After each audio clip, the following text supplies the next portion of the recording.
That's where the world is going. You know, Nairobi must be it must be a world capital, a world city. With a good skyline. With a good skyline, not dirty, not sort of noise from... No!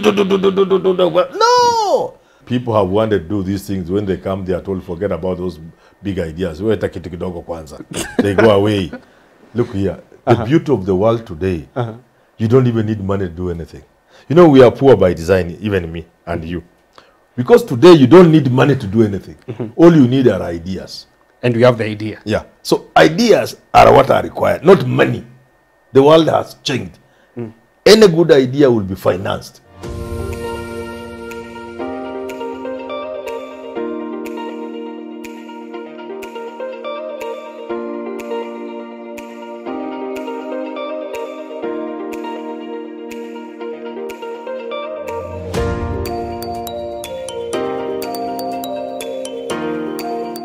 In as much as the government continues to roll out programs as well as increasing investments towards the Kenyan's rail industry, the sector continues to face strong headwinds.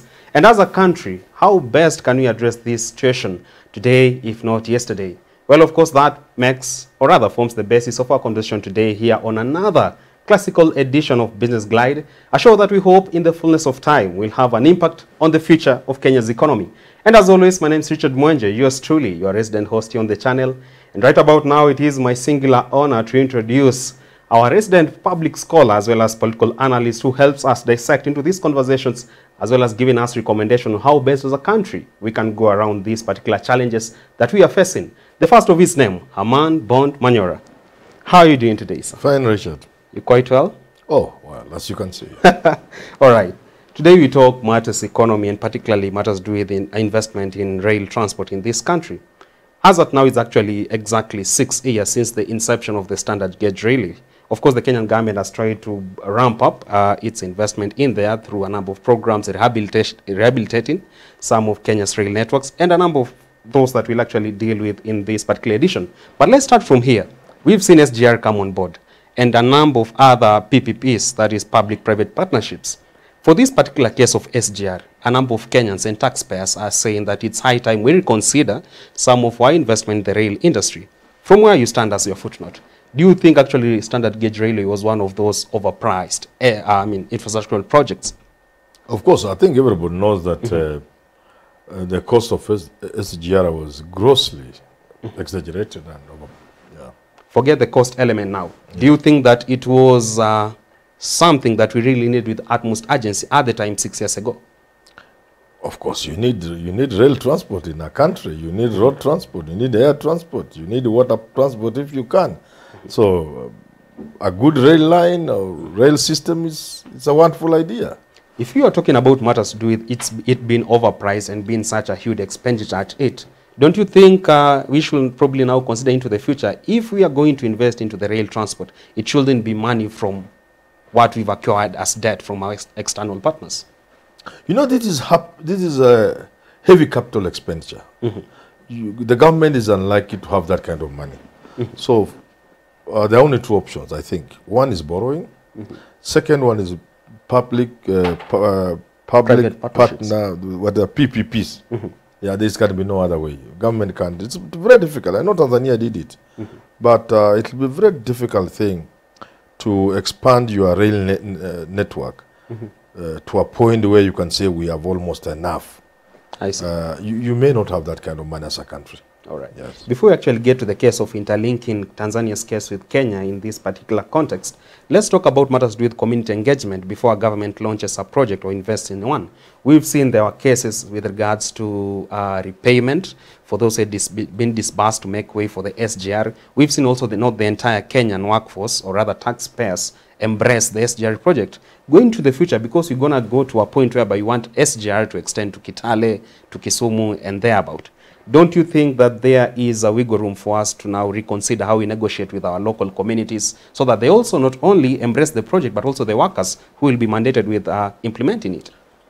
It's obvious that any project of this magnitude must have community buy-in. The people within whom that project is taking place should understand it at the very least, see the benefits.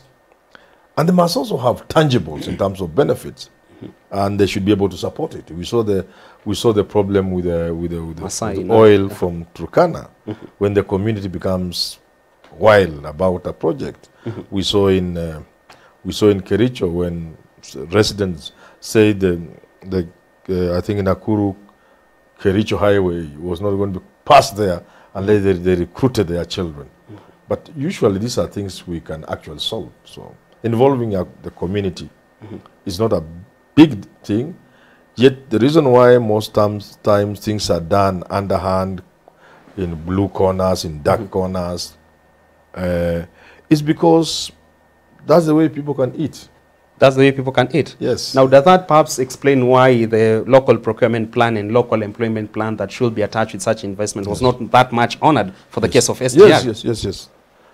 You know, employment, you know, compensation, technology transfer. These are things that can only be achieved if you put the whole thing on the table. I see. Yeah. The Kenyan government is trying to look into the subject of renewable energy. As we talk, there has been just a concluded World Urban Forum in Poland, which was looking at how urban planners can come on board, and even whatever investment in the urban centers, it has to be in conduit with the matters to do with protecting the ecosystem and building green energy capacity, you know. For the case of the National Assembly conference that we had on UNEA, United Nations Environment Assembly, the 7th edition that was in Kenya, they recommended that in as much as we're looking at other modes of transport such as railway, it should be eco-friendly, and that pretty much signals we should go probably the electric way or look at steam power and all that. Tanzania has actually just done a test on its electric train barely 2 days ago. For Kenya, we are still lagging behind. You have SGR, but it's not the electric one. Do you think as a country, judging from our power generation capabilities, or in the near future, do you see us going directly there? Or how soon could that be? Of course, there was quite a surprise to many people, I included, when it turned out that the SGR train and the wagons were second-hand. The engines were second-hand. and most surprising that it was not going to be electric. That was quite surprising. A project of that nature coming in the 21st century, how would it not have been electric? It was quite a surprise even to me. Even as we were making noise about the SGR, we didn't know the surprise that was awaiting us. The second-hand wagon, second-hand engine, diesel engine, not electric. I'm telling you, we were surprised. Yet it was a highly hyped investment. And even when they were constructing the rail line, you could see, even now, converting it to electrical is not a problem. It can be done? Yeah, it's already. I think the infrastructure is in place. Do you have the power capacity as a country? Of course. Kenya has more power than we need. What we don't have is space for grid. There's so much grid in terms of power production. There's so much corruption in terms of power distribution. All this contributing to the high cost of energy. All right. But in terms of availability of energy, in fact, when we were doing the LAM project, people were wondering, shall we have the capacity to consume all that power? That was the argument then. The argument was we are trying to produce more energy than we can use in terms of electricity. And that is even before we could talk about the Marsabit power generation, and then wind power. Wind power, Loyangalang. Yeah, and so on and so forth. So we have enough. All right. Yeah. We have seen the government go into a number of PPPs. One of them, the notable one, of course, is the expressway running from Molongo, of course, to Westlands. And, of course, safety concerns have arose from such PPPs. You've seen the back-to-back accidents along the expressway, which, of course, right now Kenyans are geared towards looking at probably increasing, not now road transport, but rail infrastructure, because it's quite more safer. Do you think that probably we're going to have the same problem should we expand our rail networks? The case of now accident shifting from road now to the railway transport, or that now? I mean, if there's shoddy work on the roads, the same shoddy work will be reproduced in railways. In other words, the problem here is citizens who don't even know or seem to care, or even want to care or to know what foreigners are doing in their country. So if foreigners are constructing a road, our engineers, these houseboy engineers, I call them houseboy engineers, they don't even care about country. In fact, the people to demand about things like technology transfer are silent. The people to inbuilt in the contracts aspects of labor that we are giving this contract, but so much percentage of it will be labor intensive. And that labor will be Kenyans. And those Kenyans, they will not be paid anything below 1,000, 2,000 shillings per day. Those kind of things cannot be factored in our contracts because everybody is busy going there to be given small little handouts by these foreigners.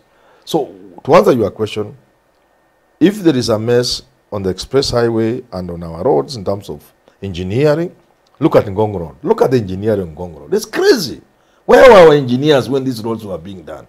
You know, if there's that problem on our road, it will still be in real. There in rail. If, for example, you know, many years ago I was attending I think it was a workshop or somebody gave a talk. He said the reason why you need to be careful about foreign investors. An investor does not care about sustainability. They want to put in their money, recoup it as fast as they want, and go back home. Even they were talking about planting of coffee that time. So a person planting coffee in your country and is a foreigner will want to do it in a way he will maximize his, so that in another 20, 30 years, that farming may no longer be sustainable. It may not be environmentally friendly. It may not be ecosystem friendly. You know, you see. But him is not interested because he's getting money. That's why foreigners running industries and factories are polluting our rivers, and we're just there. The Kenyan, especially the educated Kenyan, the professional Kenyan, does not seem to know that this is their country. All right. So those rail lines, they will come, we need them, but they will be as shoddy as anything so long until Kenyans own their country. And when we have brought a foreigner in, as an expert, as an investor, we must know the country remains ours. The country remains ours. Yes. In the same breath, we have actually seen the rehabilitation of the Nairobi-Nanyuki Highway, the one to Kisumu, being particularly done by the Kenya Defence Forces, of course being aided by the National Youth Service and a number of our security agencies therein. If we are to question the issue of Kenyan going for foreign expatriates in such investments, especially in the rail industry, don't we think we are just going out there because we really want to go and grade, as you say, and steal? Yet we have local boys here, the Kenya Defence Force, who can do the same job within limited time and within our budget. Does that explain perhaps why there is? Yeah, you see, the idea, all projects in this country are for people to eat money, to make money. You know, these are for deals. But we have the capacity. Of course we have serious capacity. What don't we have? And where you don't have capacity, you bring in expert. You bring an expert. Just one or two. You bring sufficient expert, enough experts. But then, as they come, there must be conditions or understandings. There must be an understanding when you bring in an expert. That when you come, you are not going to have a field day. You are going to work with our engineers. That's what we call technology transfer.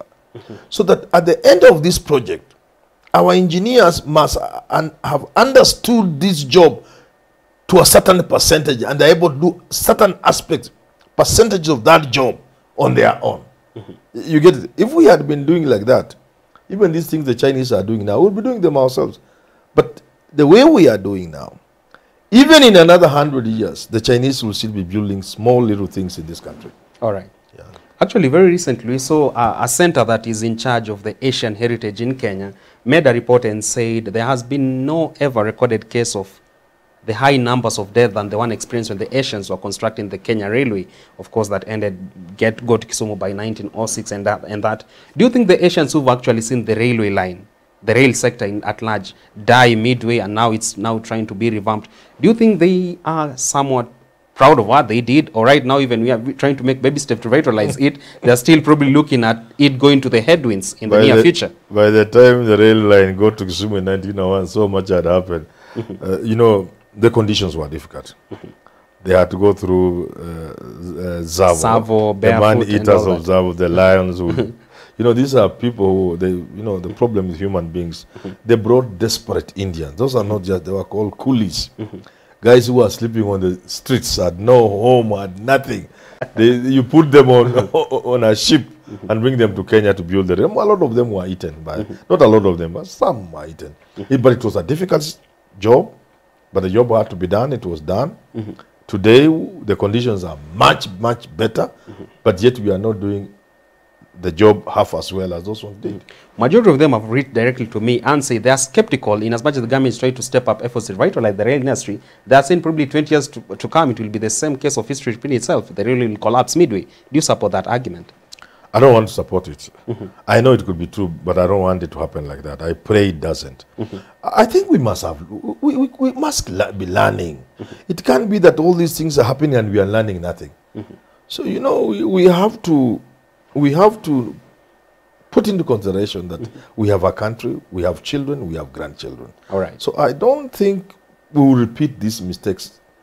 We must correct them. We must put this to an end. We must do things in a serious manner. So I don't think 20, 30 years we will still be going through the same. No, I want to be optimistic for the first time. For the first time? Yes, yes. No longer a prophet of doom. Yes. Now, if you're talking about matters to do with learning from our mistakes that we've made in the past, we've seen the Kenya Railway management, of course, come under shackles of greedy people and scrupulous traders in their entrepreneurs and all that made railway almost collapse in the recent years. We've seen the top brains take charge of railway. We've seen Jeremiah Kianga after retiring from KDF was sent there as the board chairperson. We've seen a number of top brains in the country leading the railway management. Then how do you explain it going into the headwinds? Yet oftentimes we've had the best persons, the best brain at the helm, yet we are still seeing it as a non-profit organization. Kenya Airways, name it, everything. All these public enterprises have the same problem. But you say they need just one person at the top. That's what I'm saying. All of them have a problem. The problem is when a person gives you a job to run a corporation or a government prestator, or say Kenya Railways, or whatever it is, they do not send you there to deliver. And that you must know if you want to keep your job. Because they send you there, but they will follow you there to cut deals. So who wants you if you went there and said, I have come to deliver this prestator? Like I did in the KDF. Yes. That I want to, this thing was collapsing. I want to bring it. You will be sacked the following day. So that's where the problem is. I know many of the individuals we have in this country do not have the capacity. But there are men and women who have been given assignments in this country who have capacity but have been compromised. Or realized too late the people who appointed them had no intention of them working and delivering. You discover when you're on the job, I thought I had been sent here to work. Because the kind of telephone calls you get, the kind of deals they want you to do, then you realize. So you can either quit, but being a Kenyan, many people will not, most Kenyans will not quit, they will queue. As people are getting something, you also get. So by the time somebody has been an MD or a chairman for 5 years, his life has completely changed. One man at the top, I talked about State House. That's why I say, I laugh when people say, oh, people are talking about manifestos, G will fight corruption, with G tribunal, with G inquiry. Forget about it. One man or woman at the top. All right. Yes. Now that you're talking about matters to do with mismanagement of the Kenyan railway sector that has been seen witnessed in the recent past, we are seeing unscrupulous traders, these now entrepreneurs working in shackles with government officers, actually in cahoots. We've seen them actually consider railway assets as the most vulnerable, the one that they can easily get to. Why the railway assets? We've seen the land from the railways being, of course, getting into the hands of cartel. Their assets, the old buildings that were put there by the Asians, that's where now private business people have encroached to. Why are they seeing that as the potential asset that they can get it with ease, out of all assets owned by the government? I did a paper called Paper 3, I think, or Paper 4. Is it 3 or 4? European history in A level. There was something like a very interesting topic, the sick man of Europe, Turkey, the Ottoman Empire then. Powerful, large and big, but it was decaying, so it was referred to as the sick man of Europe, subdivided and things like that. I see. That can apply to Kenya, to railways. One is the state of mismanagement and decay, and therefore it's very easy for people to go there. The other one is the sheer size in terms of portfolio. Its assets. Kenya Railways is the biggest landowner in the country. So you can imagine the kind of land railway has. You can imagine the kind of assets railway has. And yet you are sick. So people will come for you. And it's not a mode of transport that is often used. Yeah. So it makes it an easier target. So again, you know, we turn the railway transport into passenger transport. Whenever governments engage rail transport as a passenger transport, it's never for profit. You can never get profit from running passenger transport. The governments know it all over the world. They only do it as a public good, as a public service. It is not even subsidized. You can't even subsidize. That would be the wrong English word. You just do it free. Subsidy means something is going on, you pump in some little assistance, some help. No, rail lines is just from like zero, like running a public broadcaster, like KBC, like BBC. You know, you put in just money. You don't even pretend that they can give you money. You know, this is money comes on board, it's a surprise. That's how we have confused Kenya ways. You know, you can even just run an airline for pride, for national pride, and for strategic reasons. There, you don't even pretend you want profit. you get it. So rail transport is not for passenger. The passenger get a free ride. All right. We turned ours into that as the own, so that when a train is going to Kisumu, it is just carrying people to Kisumu and back. We never even reckoned, what is it those wagons can carry from Kisumu? Even the people doing business from Kisumu to Nairobi, they will still be using road without knowing the rail can carry for them cheaply. We never even engaged the public, like you said, to know this rail line is yours. Now, if you have your bananas, unaweza kuchukua one compartment and put in your bananas in Nairobi and it's cheaper. An entire wagon. Yeah. All right. If you are looking at how best ways that we can tap revenue into our rail industry and go in the different way, alternative way besides just passenger carrying, don't you think it's the best time as an East African community now we look at now opening our borders into a connected, interlinked rail system that goods from Uganda, Tanzania can get to Kenya via rail transport, and also it can open up the interior economies of Uganda and bolster trade at the end of the day? Of course, that would be an ideal situation. That's what we should do. So on the face of it, it looks very nice. But look, if you repeat the mistake we made with the SGR, that the only way SGR was going to make money and perhaps return the expenditure on it was to force people to use it. You know that happened? So you kind of make it almost by law or legislation or practice, I can't remember what was it, that if you have goods you travel, you'll use rail.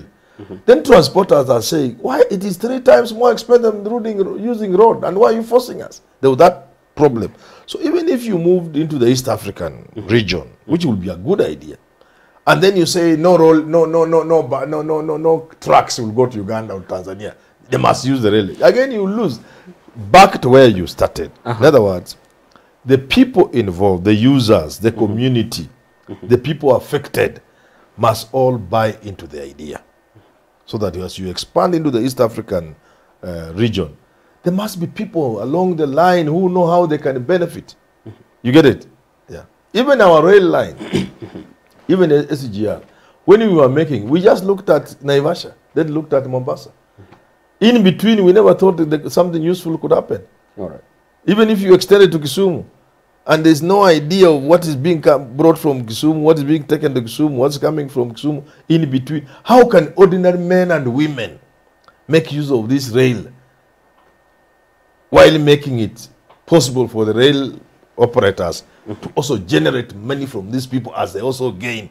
Because a rail transport ideally ought to be cheaper than road transport. Definitely. Yeah. Okay, the very last, we've seen actually the government of Kenya through the railway, of course, department in this economy of ours. We've seen it's actually been allocated 425 acres of city land for the construction or rather development of the rail city. Of course, these are long-term projects that will come in the near future. It's a partnership between Kenya and the United Kingdom.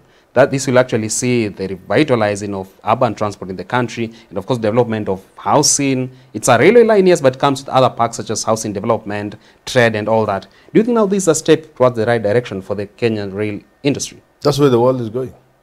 We know Nairobi must be It must be a world capital, a world city. With a good skyline. With a good skyline, not dirty, not sort of noise from... No! How can a city like this have Mkokoteni people? You are driving now, you are held behind 30 minutes because a man is pulling a cat. These are our brothers and sisters and children. Lakini hawezi kuruhusiwa kufuta Mkokoteni Nairobi. You are light from your... We must give them good jobs. Straight not from Mkokoteni, not wheelbarrow. You arrive from JKA and you head straight to a passenger train and then you get to the studio. You land. But even if you land in a city which is dirty, what is the point? Even if you have traveled fast. But while doing business within Nairobi, there will be need to use a taxi. And that taxi will not move fast because of matatu and because of border and things like that. So we must be aware that Nairobi must be a first world city. Ultimately, if Nairobi is a first world city, all these boys who are being cheated, they are making money 100, 200, will get decent jobs. And sustainable ones. Sustainable jobs. Good livelihoods. They will live good life if the city is working with many investors. They will be employed with good salaries. Instead of lying to them, you can pull a Mkokoteni. When you reach 40, you can't bend to pull the wheelbarrow. Or free wheelbarrows that are being delivered right now on the campaign. We must not lie to our people. So what you are saying about a modern city with a nattary of rail, road, housing and all that. Everything interlinked, and that's where we need to be. That in the next 20 years, at the very most, Nairobi should rival Tokyo. I mean, considering the financing of this entire project, of course, the UK-Kenyan one, do you think now this time around this will be a transparent and very, clear one? People have wanted to do these things. When they come, they are told, forget about those big ideas. They go away. Look here, the beauty of the world today, you don't even need money to do anything. You know, we are poor by design, even me and you. Because today you don't need money to do anything. All you need are ideas. And we have the idea. Yeah. So ideas are what are required, not money. The world has changed. Any good idea will be financed. The country does not even need to have any money. Look at the expressway. You know, of course, if you want to have 5,000 kilometers of modern roads, dual carriageway, Mombasa to Nairobi, Kisumu to Kakamega, major towns, you link major towns, dual carriageway, well lit, neat, four lane, you know, with lighting and everything. You know, you don't even need a cent as a country. All right. You just bring in investors. I say, okay, look here, between Kakamega and Kisumu, there may not be a lot of money, but you can collect over 30 years, your money will be back. With some little guarantees, not the kind of guarantees governments are giving these people. That if after some time you have not recouped your money, we shall pay you. No, not that. Nobody will bother. They will just sit down and wait to be given money by government. I see. Yeah, but the point I'm trying to make is what you are saying is possible. We can turn Nairobi into a modern city, and I can see Nairobi in the next 15, 20 years being just like London. All right. Yeah. Before we wrap it all together, we've seen Raila Odinga actually promise Kenyans through his manifesto that's going to revamp and revitalize all the dead local industries, talk of the cotton one, the sugar industry, and a number of industries that actually used to bring much income to a household then. Now, don't you think that tapping into the rail transport will be something ideal for his government to deliver on that particular of opening up local economies and industries? You cannot even think of industrialization, especially agriculture-based industry, without a proper rail network, because the roads will be overwhelmed. You need rail network. And that's why I'm happy to see the military and the NYS with other players, but government, rehabilitating the old rail line. I argued strongly against SGR. I said 300 billion. Take 200 billion to Northeastern and give them water. Once you give Northeastern, Mandera, Garissa, Wajir, you can add on these others of Eastern, Isiolo and Marsabit. You give them water. That is a turning point.